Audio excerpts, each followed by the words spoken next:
দ্রব্যমূল্য নিয়ন্ত্রণে কঠোরভাবে বাজার মনিটরিং করতে বাণিজ্য প্রতিমন্ত্রীকে নির্দেশ দিয়েছেন প্রধানমন্ত্রী শেখ হাসিনা।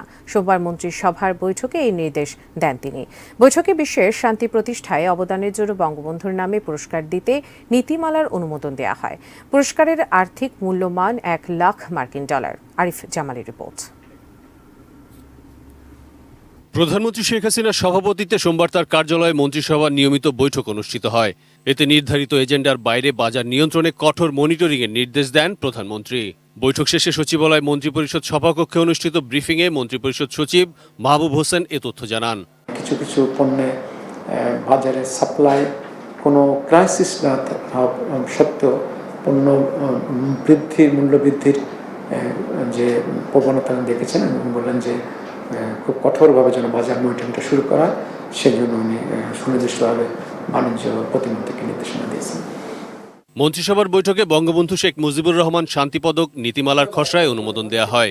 মন্ত্রিপরিষদ সচিব জানান, গত বছর বঙ্গবন্ধুর জুলিও কুরি শান্তি পদকে ভূষিত হওয়ার 50 বছর পূর্তিতে প্রধানমন্ত্রী বঙ্গবন্ধুর নামে শান্তি পুরস্কার প্রবর্তনের ঘোষণা দিয়েছিলেন। বাংলাদেশ সহ বিশ্বের যে কোনো প্রান্তে শান্তি প্রতিষ্ঠায় অবদানের জন্য ব্যক্তি, প্রতিষ্ঠান বা সংস্থা এই পুরস্কারের জন্য মনোনীত হবেন। বিশ্ব শান্তি প্রতিষ্ঠায় অবদান রাখা, যুদ্ধ নিরসনে কার্যকর উদ্যোগ ও অবদান রাখা, দ্বন্দ্ব সংঘাতময় পরিস্থিতিতে শান্তি প্রতিষ্ঠায় কার্যকর উদ্যোগ গ্রহণ করা, মানবাধিকার প্রতিষ্ঠায় গুরুত্বপূর্ণ অবদান রাখা, ক্ষুধা ও দারিদ্র্যমুক্ত বিশ্ব গঠনে কার্যকর ভূমিকা রাখা, টেকসই সামাজিক, পরিবেশগত, অর্থনৈতিক উন্নয়নের মাধ্যমে রাষ্ট্র বা সমাজের সামগ্রিক কল্যাণ সাধন। মন্ত্রিপরিষদ সচিব জানান, প্রতি 2 বছরে একবার বঙ্গবন্ধু শান্তি পুরস্কার দেয়া হবে। এজন্য একটি জুরি বোর্ড গঠন করা হবে। আগামী বছর থেকে এ পুরস্কার দেওয়ার সিদ্ধান্ত হয়েছে। তিনি আরও জানান, প্রতি বছর 17ই মার্চ বঙ্গবন্ধুর জন্মদিনে এই পুরস্কার ঘোষণা এবং 23শে মে বঙ্গবন্ধুর জুলিও কুরি শান্তি পুরস্কার পাওয়ার কাছাকাছি কোনো দিন এই পুরস্কার দেওয়ার প্রাথমিক সিদ্ধান্ত হয়েছে।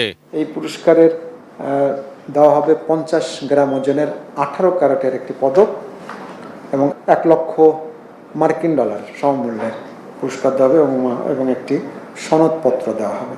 মন্ত্রিসভার বৈঠকে প্রধান নির্বাচন কমিশনারের বেতন 1,05,000 এবং নির্বাচন কমিশনারদের বেতন 95,000 টাকা নির্ধারণ করে এই সংক্রান্ত আইনের খসড়ায় চূড়ান্ত অনুমোদন দেওয়া হয়। একই সঙ্গে তারা মূল বেতনের 50% বিশেষ ভাতা, উৎসব ভাতা সহ অন্যান্য ভাতাও পাবেন। আগের মতোই সিইসি এর মর্যাদা আপিল বিভাগের বিচারপতি এবং অন্য কমিশনারদের মর্যাদা হাইকোর্টের বিচারপতির সমান থাকবে। আপিল বিভাগের বিচারপতি 1,05,000 টাকাই পান। আরিফ জামাল, এটি নিউজ, ঢাকা।